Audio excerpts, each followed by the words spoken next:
Filipina talent has also stretched into the world of science. Peach Arines is the only Filipino awarded the prestigious Barbour Scholarship at the University of Michigan last year with her mission to discover cures for Alzheimer's, cancer, and more illnesses. She joins us now on The Final Word, live from Michigan in the United States. Thank you so much for joining us, Peach, and congratulations for your achievement and for making all Filipinos proud. Thank you, Sir Rico. Tell me, why did you decide to specialize in molecular, cellular, and developmental biology? Yes, so I have always been fascinated with biology and how our body and cells work. I did not want to become a medical doctor, but I wanted to contribute to finding cures for diseases. And during my training at Pisay, UP, and Erie, I was exposed to laboratory research, and I just really fell in love with the process. And knowing that I can have an impact this way, I stayed in science and see this as a lifetime career for me. And why is it so important, Paige, to understand what you do, especially those that you call junk proteins that cause diseases like Alzheimer's and Parkinson's? Yes, so many people are afflicted by these diseases, and the costs of these diseases are not only financial but also emotional for the patients and the families that take care of them. In my research, I do not directly work with Alzheimer's and Parkinson's, but I study the fundamental basis of how our cells declutter regular junk proteins. If we can fully understand how our cells naturally do these processes, it can have a broad and great impact on Alzheimer's, Parkinson's, and many other diseases.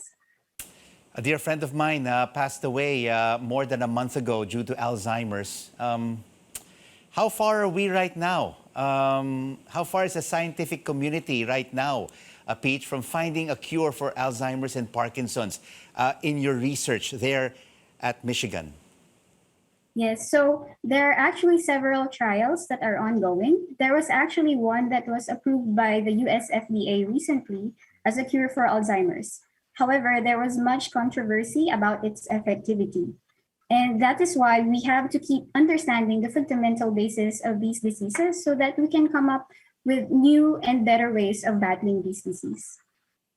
You know, I was talking earlier to a former US FDA Associate Commissioner, Peter Pitts, in New York, and there is right now a recommendation from the US FDA for a second booster shot. And of course, we don't really know when this COVID-19 pandemic will end.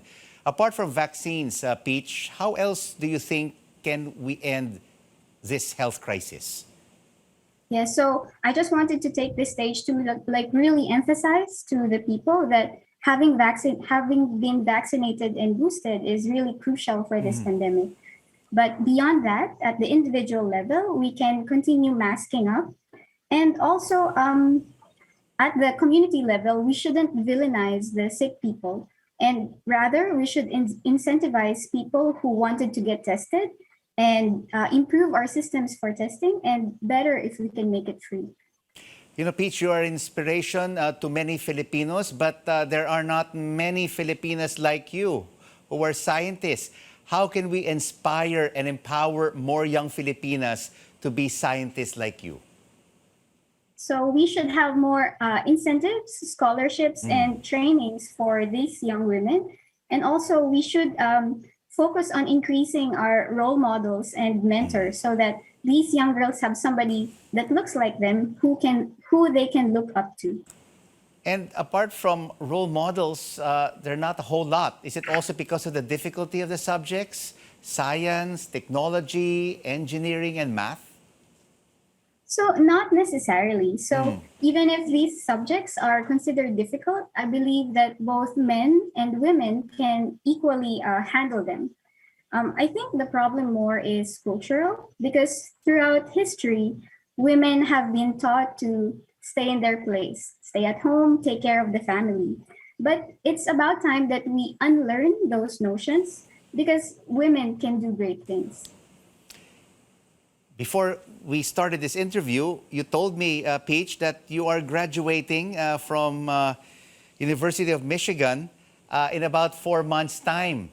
So what are your plans after you graduate? Will you be coming back here to the Philippines to build a base for more Filipina scientists, or do you plan to remain in the United States to gain more experience before coming back home? Yes, so after graduation, I will be getting more training. So I got a job as a postdoctoral research scientist at the Broad Institute of MIT and Harvard in Massachusetts, USA. So I will be doing that for a couple more years. And then after that, depending on the opportunities, I want to come back to the Philippines to help. So what is your dream for Filipinos, particularly in the field of science? When you come back to the Philippines after you gain your experience there in America, what do you want to happen when you come back home? Yes, so other than possibly helping with the scientific capability of the Philippines, I have also been dipping my toes in science policy. And then because I wanted to understand how science plays out outside of the laboratory. So I have been taking some courses, and then I have been connecting some people at the DOST, and hopefully I can do science and maybe a little bit of those kinds of things to help improve the state of science and research in the Philippines. The Philippines will be awaiting your arrival. And finally, Peach, what is your message to women who also want to make a name in the field of science and technology? So I would say that envision a future for yourself and work on it. And then embrace and seek opportunities for higher education and training, maybe in the Philippines or abroad. And then also find good mentors and become a mentor yourself, especially for young girls and women. And engage with the public, communicate your science. And lastly, anchor your science to a purpose for service for the people. Great message, Peach. Thank you so much for joining us. You are an inspiration to our country.